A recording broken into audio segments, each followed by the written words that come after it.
vocabulary ရလည်းများလိုက်တာကြည့်ရင်လည်းပြန်ပြီးတော့မေ့တယ်ဘယ်လိုလုပ်ရပါမလဲငယ်ချင်းရဲ့မျက်နှာလည်းမကောင်းပါလားဘာဖြစ်နေရလဲငါ့ကိုပြပြလေငါကူညီနေတာဆိုရင်ကူညီပေးမှာပေါ့ဒီလိုပါတကယ်ကြီးရဲ့ငါအင်္ဂလိပ်စာတိုးတက်ချင်လို့ဆိုပြီးတော့ vocabulary လေ့လာနေရဟာအဲ့ဒါကြက်လိုက်မိလိုက်နေဖြစ်နေတော့ဘယ်လိုလုပ်ရမှမသိဖြစ်နေတာဟာ vocabulary ရလည်းအများကြီးပဲဟာငါဘယ်လိုလုပ်ရမလဲဆိုတော့အကြံပေးပါအောင်တငယ်ချင်းကလည်းစိတ်မညစ်ပါနဲ့ဒီလောက် vocabulary ရဲ့အများကြီးကိုမှတ်မိဖို့ဆိုတာလွယ်တာမဟုတ်တာဒီလိုဖြစ်တာနင်တယောက်တည်းမဟုတ်ဘူးလေဒါပေမဲ့ speaking ပြောရင် vocabulary တွေအများကြီးသုံးရတာပဲလေငါ vocabulary မသိတော့ speaking ပြောရင်လည်းဘယ်လိုအဆင်ပြေမှာလဲဟာအေးပါနင်ပြောတာလည်းဟုတ်ပါတယ်ကဲဒါဆိုရင် vocabulary အသစ်တွေကိုလွယ်လွယ်နဲ့မမေ့ပဲနဲ့အမြဲမှတ်မိနေအောင်ငါသုံးတဲ့နည်းလမ်းတွေရှိရဲ့ဟာအဲ့ဒါကိုနင်သိချင်လားသိချင်တာဘောတကယ်ချင်းကငါ့ကိုပြပြပေးဦးနော်စိတ်ချပါငါအခုပြပြပေးမယ်နော်ငါသုံးတဲ့နည်းလမ်းကတစ်ခုတည်းမဟုတ်ဘူးဟာ10ခုတောင်ရှိရဲ့အဲ့ဒီမှာနင်းအတွက်အဆင်ပြေနိုင်မယ့်နည်းလမ်းကိုရွေးပြီးသုံးဖို့ဟာနည်းလမ်း10ခုတောင်ဒါဆိုတော့ငါအတွက်အဆင်ပြေတာဘောဟာဟုတ်တယ်ဟာအဲ့ဒါဆိုရင်ငါအခုစပြောရမယ်နော်တေချာလေးမှတ်ထား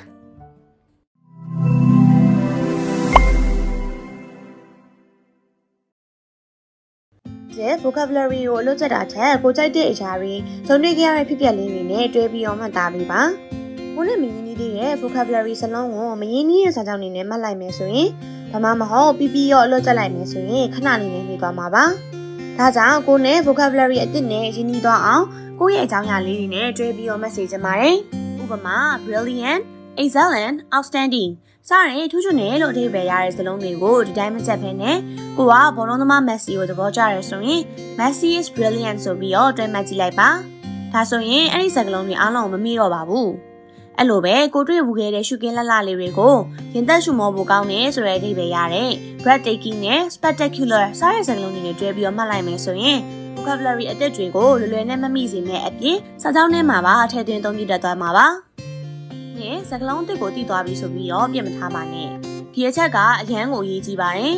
vocabulary အသစ်ကိုတစ်ခါမှတ်ထားပြီးတော့ပြစ်ထားလိုက်ရင်မိသွားတတ်ပါတယ်မှတ်ပြီးတာနဲ့မကြခင်ပြန်စဉ်းစားတတ်တဲ့အလေးချင်းကိုလုပ်ရပါမယ်ဇာလုံးတစ်တွေကိုတည်ထားပြီးတစ်နာရီအကြာဒါမှမဟုတ်အရာဝင်ရင်ဒီလိုမျိုးအချိန်ဒီမှာပြန်ပြီးတော့တွေးပြစေချင်ပါတယ်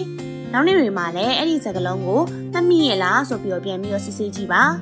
တကယ်လို့မိသွားခဲ့ရဆိုရင်တော့စာအုပ်ပြန်ကြည့်ရမျိုးမလုပ်ခဲနဲ့မရအောင်တွေးပါဒါမှကိုမိတတ်တဲ့ vocabulary ကိုသိပြီးတော့မှတ်မိအောင်ခဏလေ့ကျင့်နိုင်မှာပဲဖြစ်ပါတယ်နံပါတ်3 mnemonics တွေကိုသုံးပြီးတော့မှတ်ပါဒီနေ့ကိုက vocab 5လုံးအသစ်လေ့လာမယ်ဆိုရင်အဲ့ဒီစာလုံးတွေရဲ့အစလေးတွေကိုအတူကောက်ဖန်တီးလိုက်ပါဆိုပါစို့အဲ့5လုံးက smart tasty outline written epicစာရီဖြစ်ခဲ့မယ်ဆိုရင် STORE store လို့မှတ်လိုက်မယ်ဆိုရင်တော့ဘယ်အချိန်မဆိုစာလုံးတွေကိုပို့ပြီးတော့မှတ်မိစေမှာပါအလွယ်တကူမှတ်မိအောင်ကိုယ့်အတွက်အဆင်ပြေတဲ့ mnemonics လေးတွေကိုရွေးပြီးတော့မှတ်သားသင့်ပါတယ်ဒီ word game ဆော့ပါတချို့ vocabulary books တွေမှာအရှင်းရသင်ပေးထားတဲ့ vocabulary ကိုမှတ်မိစေအောင်သူရခေါင်းစဉ်လေးတွေစုပြီးတော့ဖန်တီးပေးထားတဲ့ crossword နဲ့ fill in the blank game တွေထည့်ပေးထားပါတယ်ပြောစရာလည်းကောင်းသလိုကိုမှတ်ထားတဲ့စကားလုံးအသစ်တွေကိုလည်းမမိအောင်ဒီလိုမျိုးလေးလိုက်ဆော့ကြည့်လို့ရပါတယ်နံပါတ်5ရုပ်ပုံပါတဲ့ flashcard တွေကလည်းအသစ်ကျမှတ်ထားတဲ့ vocabulary တွေကိုပို့ပြီးတော့မမိစေပါတယ်။ဝေါ်ဟာရတဲ့တွေကိုလေ့လာတဲ့အခါ flashcard လေးတွေကိုအသုံးပြုပြီးတော့လေ့လာခြင်းကနည်းလမ်းကောင်းတစ်ခုဖြစ်ပါတယ်။ကလေးတွေကိုလည်းသင်ကြားတဲ့အခါမှာကတ်တွန်းလေးတွေဆွဲပြီးတော့သင်ပြသလိုအခုလည်းရုပ်ပုံလေးနဲ့အတူတွဲပြီးတော့လေ့လာထားတဲ့အတွက်မှတ်ဉာဏ်တွေမှာပို့ပြီးတော့ဆွဲမြဲစီမှာပဲဖြစ်ပါတယ်။အချိန်ချင်းလေးကျင့်ရတယ်ဆိုရင်တော့မှ flashcard လေးတွေနဲ့ဆိုတော့မပြင်းရတော့ဘူးပေါ့။အကယ်၍တင်ကရုပ်ရှင်တွေဗီဒီယိုတွေကနေတင်ရတာကိုနဲ့တက်တူဖြစ်တယ်ဆိုရင်တော့ English movie series တွေကိုများကြည့်ပါ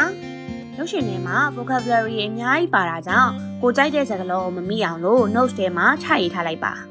ပြီးရင်သူတို့ရဲ့အတန်ထွက်အတိုင်းပါးစပ်ကနေလိုက်ပြောကြည့်ပါ confidence တက်လာပြီးတော့အချိန်တိုအတွင်းမှာ speaking လည်းတက်လာပါလိမ့်မယ်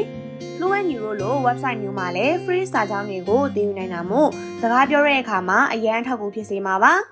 နောက်တစ်ခုကတော့ English words, phrases တွေကိုမျှဝေပေးတဲ့ Facebook နဲ့ YouTube channel တွေကိုလည်း like and subscribe လုပ်ထားပေးသင့်ပါတယ်။နံပါတ်4 Laura ထက်ပိုပြီးမကြက်မပါနဲ့ ကျမတို့ရဲ့အုံနောက်က information အသစ်အဆန်းတွေကိုအများကြီးလက်မခံနိုင်ပါဘူး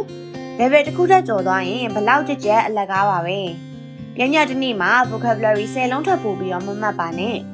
ဒီနေ့ကို4လုံးပဲမှတ်ရင်တော့တစ်ပတ်ကို35လုံးတစ်လမှာလုံး140တစ်နှစ်မှာစာလုံးရေပေါင်း1680အထိရမှာပဲဖြစ်ပါတယ်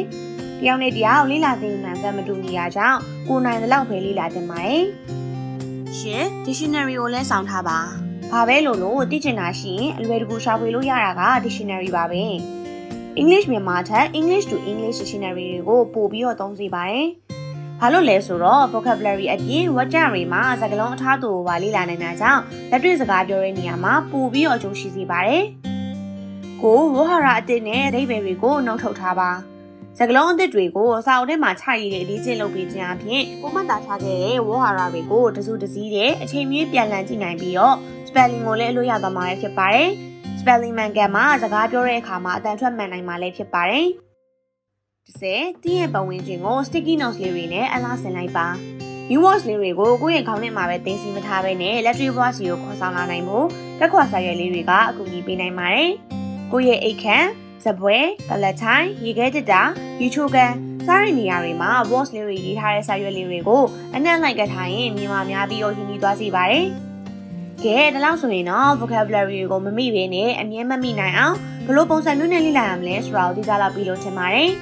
vocabulary ကိုအားစိုက်ပြီးတော့လေ့လာမယ်ဆိုရင်မကြခင်မှာပဲ good speaker တယောက်ဖြစ်လာမှာမို့ဒီနည်းလမ်းလေးတွေအတိုင်းကိုယ့်ရဲ့ vocabulary ကိုအတူတူလေ့လာကြည့်လိုက်ရအောင်နော်ပြီးတော့ကိုယ့်ရဲ့အင်္ဂလိပ်စာ level ကိုအမြင့်တင်ခြင်းတွေအတွက်ဒီမှာပြထားတဲ့ဗီဒီယိုလေးထဲမှာပြောထားတဲ့နည်းလမ်းတွေနဲ့လေ့လာနိုင်ပါတယ်ရှင်နောက်ထပ်သိချင်တဲ့မိကုန်းလေးတွေရှိခဲ့မယ်ဆိုရင်လည်း comment box မှာမေးခဲ့လို့ရပါတယ်နော်တကယ်ချင်းတို့အနေနဲ့အင်္ဂလိပ်စာကိုတိုးတက်ချင်နေဆိုရင်တော့ English Notebook Channel လေးကို subscribe လုပ်ထားဖို့မမေ့နဲ့နော်